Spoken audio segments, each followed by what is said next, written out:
Barasat block ওয়ানের নবনির্বাচিত convener Mohammad Isha সরদারকে সংবর্ধনা দলের কর্মী। বারাসাত ব্লক ওয়ানের নবনির্বাচিত কোর কমিটির কনভেনার মোহাম্মদ ঈশা সরদারকে উষ্ণ সংবর্ধনা জানালেন তৃণমূল কংগ্রেসের কর্মীরা। এর আগেও তিনি বারাসাত 1 নম্বর ব্লকের সভাপতি হিসাবে দায়িত্ব সামলেছেন। দীর্ঘদিন ধরে দলের বিভিন্ন পদে থেকে নিষ্ঠার সঙ্গে কাজ করেছেন তিনি। এবারে মুখ্যমন্ত্রী মমতা বন্দ্যোপাধ্যায় এবং সর্বভারতীয় তৃণমূল কংগ্রেসের সাধারণ সম্পাদক অভিষেক বন্দ্যোপাধ্যায় তার উপরে পুনরায় আস্থা রেখে কনভেনারের দায়িত্ব প্রদান করেছেন। এই উপলক্ষে কটরা অঞ্চল তৃণমূল কংগ্রেসের উদ্যোগে এক সংবর্ধনা অনুষ্ঠানের আয়োজন করা হয়। উপস্থিত অঞ্চল সভাপতি দুলাল চন্দ্র ঘোষ, পঞ্চায়েত প্রধান রফিউল্লাহ সর্দার সহ মহিলা তৃণমূল কংগ্রেস, ছাত্র পরিষদ ও বিভিন্ন শাখা সংগঠনের নেতাকর্মীরা। ফুল ও মিষ্টি দিয়ে নবনির্বাচিত কনভেনারকে শুভেচ্ছা জানান দলীয় কর্মীরা। ঈশা সর্দার বলেন, দল সবসময় আমাকে নানা দায়িত্ব দিয়েছে, আমি চেষ্টা করেছি তার নিষ্ঠার সঙ্গে পালন করার। এবারও দল আমার উপরে ভরসা রেখেছে। আমি প্রতিশ্রুতি দিচ্ছি বারাসাত 1 নম্বর ব্লককে সংগঠনের দিক থেকে আরও শক্তিশালী করব। কর্মীরা আজ যে ভালোবাসা দেখিয়েছেন তাদের কাছে আমি চিরঋণী। বিগত দিনে যেভাবে কর্মীদের পাশে ছিলাম, আগামীতেও আমি কর্মীদের পাশে থাকব। দলের লক্ষ্য পূরণে সর্বশক্তি দিয়ে কাজ করব। তিনি আরও জানান, সামনে বিধানসভা নির্বাচনকে সামনে রেখে দলের সংগঠনকে আরও গুছিয়ে বিরোধীদের শূন্যে নামিয়ে আনার লক্ষ্য নিয়েই কাজ শুরু হয়েছে। বারাসাত 1 নম্বর ব্লকে আগামী নির্বাচনে তৃণমূল কংগ্রেসকে বিপুল ভোটে লিড দিতে বদ্ধপরিকর ঈশা সর্দার ও তার টিম। আমি কৃতজ্ঞ। দীর্ঘদিন ধরে তৃণমূল কংগ্রেসের নেতৃত্ব করেছি। কোট্রা অঞ্চলের সমস্ত মানুষ আমাদের সঙ্গে ছিল। 1998 সালে তৃণমূল কংগ্রেস তৈরি হওয়ার সঙ্গে সঙ্গে বাবা হাকিম সর্দারের নেতৃত্বে কোট্রা অঞ্চলে কংগ্রেস সবাই আমরা কনভার্ট করি তৃণমূল কংগ্রেস। সেই থেকে এই পর্যন্ত তৃণমূল কংগ্রেসের ভোট কোট্রা অঞ্চলে চলে আসছে।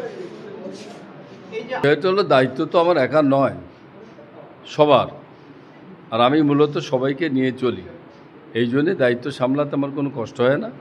সবাইকে সঙ্গে নিয়ে আলোচনা করে চললে আমরা খুব সুন্দরভাবে আমরা আমাদের টার্গেটে পৌঁছতে পারব। এটা সবাই সর্দার পরিবার বলে। বিষয় হলো বাবা হাকিম সর্দার কংগ্রেস থেকে তৃণমূলে আসার পরে সেই থেকে তৃণমূল কংগ্রেসের নেতৃত্ব করছেন সারা জেলা জুড়ে। তখন আমাদের এখানে কোনো পঞ্চায়েত ছিল না তৃণমূল কংগ্রেসে, না ব্লকে ছিল, না জেলায় ছিল। গুটি কয়েক হাতে গোনা লোক নিয়ে বাবা তখন তৃণমূল কংগ্রেসটা করতেন। কিন্তু 1998 সালে বাবার নেতৃত্বে কোট্রা অঞ্চল এককভাবে লড়াই করে। হাকিম সর্দার কংগ্রেস ছেড়ে এসে এককভাবে তৃণমূল কংগ্রেসের লড়াই করছে, সবাই অট্টহাসি হেসেছিল। এখানে কংগ্রেস আছে, জোরদার সিপিএম আছে, তারা এখানে লড়াইটা করছে, কিভাবে হাকিম সর্দার জিততে পারে দেখার আছে। বাবা বলল, ঠিক আছে, মানুষ আমাদের সঙ্গে আছে, আমাদের সঙ্গে থাকবে, এটা আমার বিশ্বাস।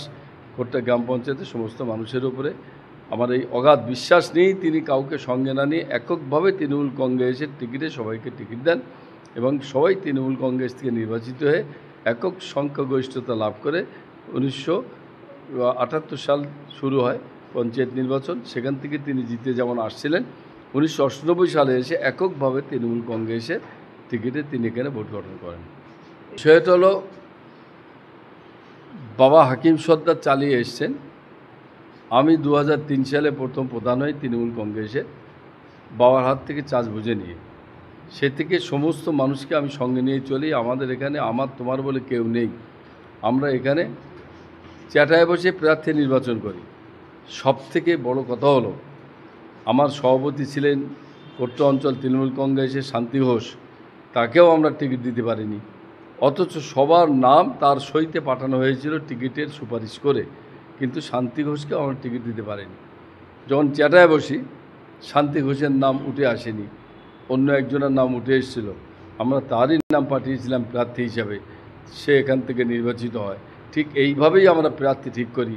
আমার তোমার লোক, এ আমার লোক, ও ওর লোক, এই বলে আমরা এখানে প্রার্থী ঠিক করি নে। বাস্তবে চ্যাটায় বসে গ্রামের মানুষ যাকে চায় তাকেই আমরা প্রার্থী করি। এই নিয়ে সমস্ত মানুষ আমাদের উপর আশ্বাস এবং বিশ্বাস রাখে, সেই নিয়েই চলছে। সিপিএমরা বারবার বলে আসে, কারণ হাকিম সর্দার যখন ছিল, শুধু জেলা না, স্টেটের সিপিএমরা এখানে এসে লড়াই করেছে। এখানে লড়াইয়ের ময়দানে শুয়েছিল ননীগড়, এখানে লড়াইয়ের ময়দানে শুয়েছিল হাসিম আব্দুল হালিম। কারণ হাসিম আব্দুল হালিম ছিলেন বাবার জিগরি দোস্ত। একবার ছোটোবেলার থেকে হাসিম আব্দুল হালিম এবং বাবা দুই বন্ধু ছিল, খুব দুজনের মধ্যে ভালো সম্পর্ক ছিল। কিন্তু বামফ্রন্টে যখন প্রথমে ক্ষমতায় আসার পরে হাশিম আব্দুল হালিম সম্ভবত প্রথমবার এখানে স্পিকার হয়েছিলেন। তো বারবার বাবাকে বলতেন, হাকিম তুই বুঝতে পারছিস না তোর কী অবস্থা হবে, তুই সিপিএমের সঙ্গে চলে আয়, সিপিএমের সমর্থনে প্রধান হ, তোর কিচ্ছু হবে না, তুই ভালো রাজনীতি করতে পারবি, ভালো জায়গা পাবি। বাবা বলেছিল কোট্ট অঞ্চলে মানুষ আমাকে ভোট দিয়েছে কংগ্রেস হিসাবে, আমি তাদের সঙ্গে বিশ্বাসঘাতকতা করে আমি সিপিএমে গিয়ে আমি বড় কিছু পেতে চাই না। হাকিম সর্দারকে বারবার অনুরোধ করেছে হাশিম আব্দুল হালিম, বাবা কিন্তু জাননি। অভিষেক বন্দ্যোপাধ্যায়, মমতা বন্দ্যোপাধ্যায় যেভাবে দলটাকে তৈরি করছেন, নিঃসন্দেহে এটা ঐতিহাসিক পদক্ষেপ। কারণ তারা জেলার নেতৃত্ব যারা আছে তাদের মতামত নিচ্ছেন, সঙ্গে সঙ্গে এমএলএদের মতামত নিচ্ছেন, সঙ্গে সঙ্গে অভিষেক বন্দ্যোপাধ্যায় তার নিজস্ব সোর্স লাগিয়ে বিভিন্নভাবে তারা সিলেকশন করছেন যে কাকে এখানে সভাপতি বা কনভেনার করলে মানুষ তার প্রতি আস্থা রাখবে এবং তার নেতৃত্বে আগামী দিন দলটা আরও বেশি মজবুত হবে।